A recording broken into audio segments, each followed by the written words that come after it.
the ultimate goal that these people have in mind is the goal to create a one world government run by the banking industry, run by the bankers, and they're doing it in sections. The European currency, the euro, and the European Constitution is one part of it.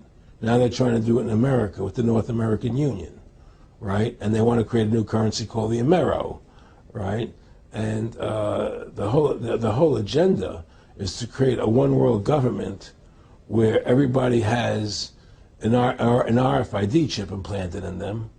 All money is to be in those chips, right? There'll be no more cash. And this is given me straight from Rockefeller himself. This is what they want to accomplish. And all money will be in your chips. And so instead of having cash, anytime you have money in your chip, they can take out whatever they want to take out whenever they want to. If they say you owe us this much money in taxes, they just deduct it out of your chip digitally. Total control. Total control. And if you're like me or you, and you're protesting what they're doing, they can just turn off your chip. And you have nothing. You can't buy food. You can't do anything. It's total control of the people. And that chip's connected to a database that has your purchasing records, what you do, what everything, you sell. Everything is in there, you know? And so they want a one world government controlled by them, everybody being chipped, all your money in those chips, and they control the chips, and they control people, and you become a slave, you become a serf to these people. That's their goal, that's their intentions. Eric, can you be specific about when you met Rockefeller, how it happened in these discussions? I met Rockefeller through a female attorney I knew who called me up one day and said, one of the Rockefellers would like to meet you. I had made a video called Mad as Hell, and he'd seen the video and wanted to meet me and knew I was running for governor of Nevada. So sure, I'd love to meet him. And I met him and I liked him, and he was a very, very smart man. And we used to talk and share ideas and thoughts. And he's the one who told me 11 months before 9/11 ever happened that there was going to be an event. Never told me what the event was going to be, but there was going to be an event. And out of that event, we were going to invade Afghanistan to run pipelines from the Caspian Sea.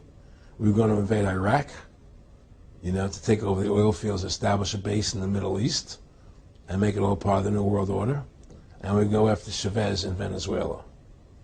And sure enough, later 9/11 happened. And I remember he was telling me how how you're going to see soldiers looking in caves for people in Afghanistan and Pakistan and all these places.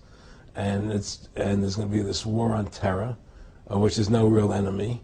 And the whole thing is a giant hoax, you know, but it's a way for the government to take over the American people. He told you it was going to be a hoax. Oh, yeah. Oh, yeah. There's no question. He says, there's going to be war on terror. And he's just laughing. There's no... Who are we fighting? I mean, why do you think 9/11 happened and then nothing's happened since then?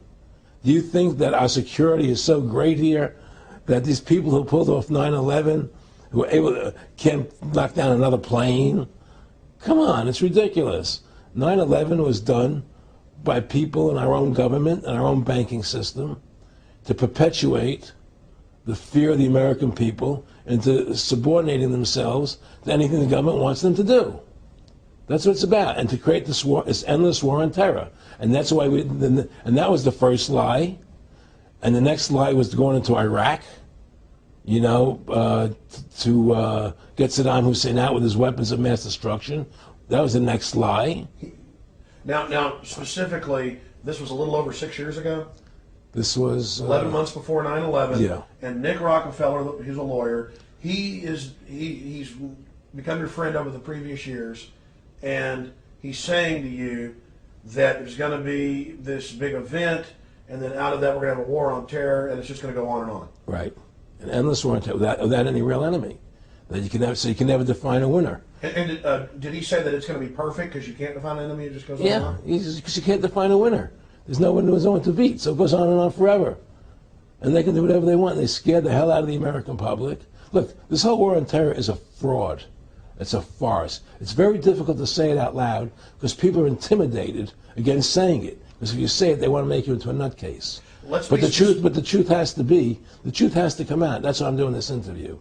The fact of the matter happens to be that the whole war on terror is a fraud, it's a farce. Yeah, there's a war going on in Iraq, because we invaded Iraq.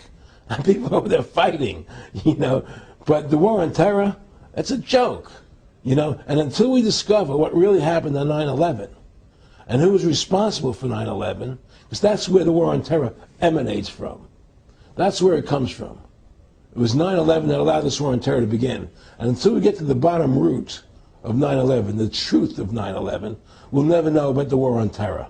Aaron, you said that he was, and I think it's important, and I know this about the Rockefellers from Dr. Dennis Cuddy and many others who literally, he'll be 20 years old in a lunch line at college, and there's David Rockefeller. And here's here, I mean, they're experts at recruiting and getting what they call players, and that clearly he was, I mean, I want to make it specific and just get you to reiterate what you said last night about you got 30% of the vote, you were having an effect, you made mad as hell, they knew that you'd started the Constitution Party, Yeah. They knew that you were somebody who was taking action and getting things done, you'd already made some big films, had a lot of other successes, Right. So they were trying to recruit you, and didn't it come down to the point of, hey, we are here to recruit you, and don't worry, your chip's going to say, don't mess with us, you know, this guy's don't touch. Yeah, yes, that did happen. Now, I was definitely being recruited, but it's more subtle than that. Well, in your words, just go through the process, and then what he said. Well, what it is remember, we were friends, and we used to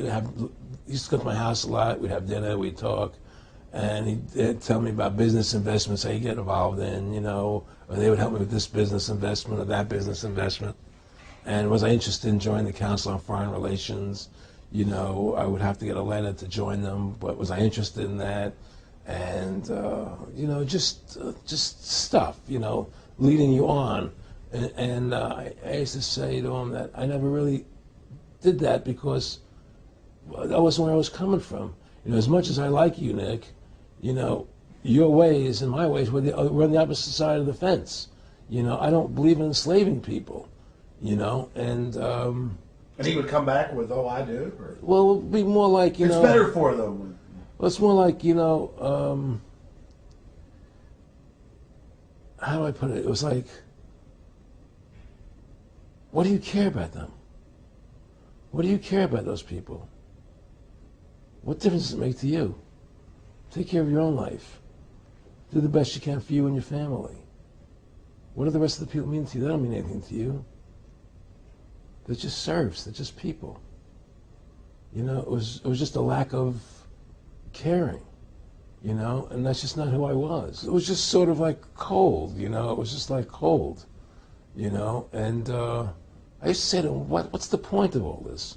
You have all the money in the world you need. You have all the power you need. What's the point? You know, what's the end goal? And he said the end goal is to get everybody chipped, to control the whole society. To have the bankers, the elite people, you know, the bankers and some governor controlling the world. And I said, all the people in the Council on Foreign Relations believe this way you do? He said, no.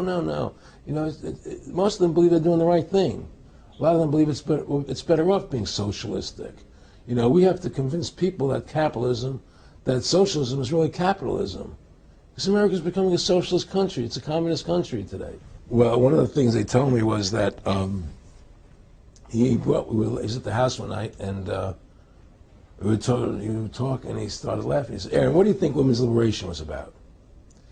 And I said, I had pretty conventional thinking about it at that point. I said, I think it's about women having the right to work, getting equal pay with men, just like they won the right to vote, you know? And he started to laugh. He said, "You're an idiot." And I said, "Why am I an idiot?" He said, let me tell you what that was about. We, the Rockefellers, funded that. We funded women's lib, you know? And we're the ones who got all over the newspapers and television, the Rockefeller Foundation. He says, and you want to know why? He says, there were two primary reasons. And one reason was we couldn't tax half the population before women's lib. And the second reason was, now we get the kids in school at an early age. We can indoctrinate the kids how to think. It breaks up the family. The kids start looking at the state as the family, as the school, as the officials, as their family, not as the parents teaching them. And so those are the two primary reasons for women's lib, which I thought up to that point was a noble thing. You know, when I saw their intentions behind it, where they were coming from when they created it, the thought of it, I saw the evil behind what I thought was a noble adventure.